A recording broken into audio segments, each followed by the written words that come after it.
दिल दिल और तीर दिल एक था घना जंगल, जहाँ जानवर एक दूसरे के साथ बहुत प्यार से रहा करते थे। उस जंगल के बीच एक बहुत सुंदर और बड़ा तालाब था। उस तालाब में एक मगरमच्छ रहता था। तालाब के चारों ओर बहुत सारे फलों के पेड़ लगे हुए थे। उनमें से एक पेड़ पर बंदर रहता था। बंदर और मगरमच्छ एक दूसरे के बहुत अच्छे दोस्त थे। बंदर पेड़ से मीठे और स्वादिष्ट फल खाता था और साथ ही अपने दोस्त मगर को भी देता था। बंदर अपने दोस्त मगर का खास ख्याल रखता और मगर भी उसे अपनी पीठ पर बैठाकर पूरे तालाब में घुमाता था।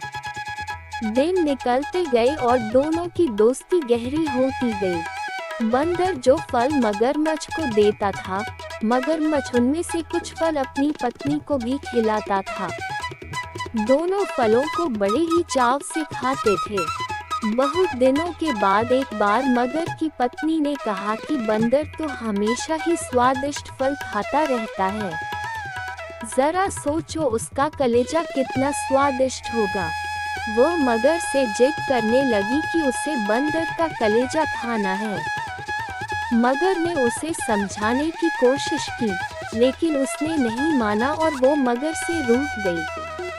अब मगर को न चाहते हुए भी हाँ बोलना पड़ा। उसने कहा कि वो दूसरे दिन बंदर को अपनी गुफा में लेकर आ जाएगा, तब उसका कलेजा निकाल कर खा लेना। इसके बाद मगर की पत्नी मान गई। हर दिन की तरह स्वादिष्ट फलों के साथ बंदर मगर का इंतजार करने लगा। कुछ ही देर में मगर भी आ गया और दोनों ने मिलकर फल खाए। मगरमच्छ बोला कि दोस्त, आज तुम्हारी भाभी तुमसे मिलना चाहती है। चलो, तालाब की दूसरी ओर मेरा घर है, आज वहाँ चलते हैं। बंदर झट से मान गया और उछलकर मगर की पीठ पर बैठ गया। मगर उसे लेकर अपनी गुफा की ओर बढ़ने लगा। जैसे ही दोनों तालाब के बीच पहुँचे, मगर ने कहा कि मित्र, आज तुम्हारी भाभी की इच्छा है कि वो तुम्हारा कलेजा खाए। ऐसा कहकर उसने पूरी बात बताई। बात सुनकर बंदर कुछ सोचने लगा और बोला, मित्र, तुमने मुझे ये पहले क्यों नहीं बताया? मगर ने पूछा, क्यों मित्र, क्या हो गया? बंदर बोला कि मैं अपना कलेजा तो पेड़ पर ही छोड़ रहा हूँ। तुम मुझे वापस ले चलो तो मैं अपना कलेजा साथ में ले आऊंगा। मगर बंदर की बातों में आ गया और वापस किनारे पर आ गया।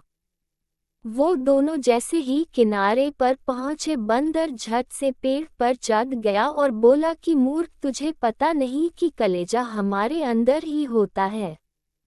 मैं हमेशा ही तुम्हारा भला सोचता रहा और तुम मुझे ही खाने चले थे।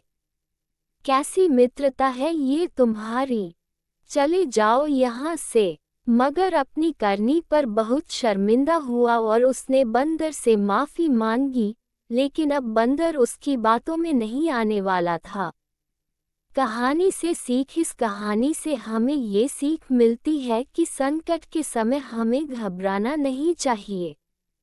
मुसीबत के समय अपनी बुद्धि का उपयोग कर उसे दूर करने का उपाय सोचना चाहिए। दिल दिल और तीर दिल। अबाबील और कौवे की कहानी। जंगल में एक ऊंचे पेड़ पर एक अबाबील पक्षी रहता था। उसके पंख रंग बिरंगे और सुंदर थे, जिस पर उसे बड़ा घमंड था। वह खुद को दुनिया का सबसे सुंदर पक्षी समझता था। इस कारण हमेशा दूसरों को नीचा दिखाने की कोशिश करता रहता था। एक दिन कहीं से एक काला कौवा आकर उस पेड़ की एक डाली पर बैठ गया, जहां अबाबील रहता था। अबाबील ने जैसे ही कौवे को देखा, तो अपनी नाक भान सिकोड़ते हुए कहने लगा, सुनो, तुम कितने बदसूरत हो, पूरे के पूरे काले। तुम्हारे किसी भी पंख में कोई रंग नहीं है। मुझे देखो, मेरे रंग बिरंगे पंखों को देखो, मैं कितना सुंदर हूँ।